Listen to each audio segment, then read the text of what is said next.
Attention, sujet sensible. La voiture à La Réunion, on le sait, est une passion et tout ce qui touche à cette automobile reine est particulièrement délicat et suscite beaucoup de passion.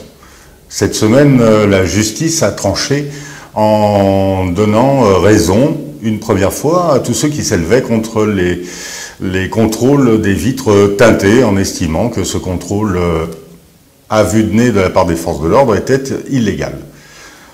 Une première victoire qui en ouvrira peut-être d'autres. Mais, dans la foulée, quelques jours après, c'est un autre sujet sensible lié à l'automobile qui est venu à l'ordre du jour. À partir du 1er janvier 2018, les mairies vont pouvoir librement fixer le montant de l'amende en cas de non-paiement du ticket de stationnement.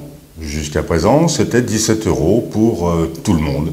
17 € qui étaient gérés dans le cadre d'une procédure pénale par les forces de l'ordre et donc qui rentraient dans le budget de l'État. Depuis 2014, une réforme est en projet à l'initiative des collectivités locales et des maires, estimant que ce stationnement qu'ils gèrent, eux, devait leur revenir en cas de non-paiement.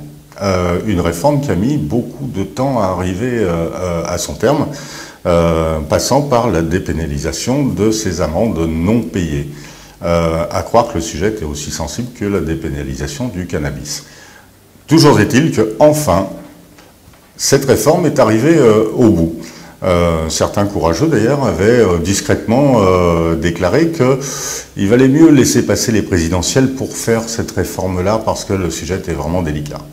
Ça y est, à partir du 1er janvier, les mairies vont pouvoir librement déterminer le montant de l'amende en cas de non-paiement du stationnement et encaisser les recettes sans passer par la case État.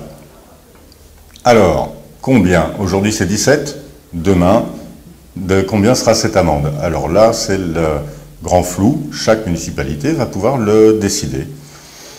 L'histoire dira ceux qui estimeront qu'il vaut mieux augmenter très fortement pour renflouer les caisses de la municipalité, ou ceux qui décideront de rester raisonnables pour préserver leur intérêt politique face à des automobilistes qui sont également des électeurs.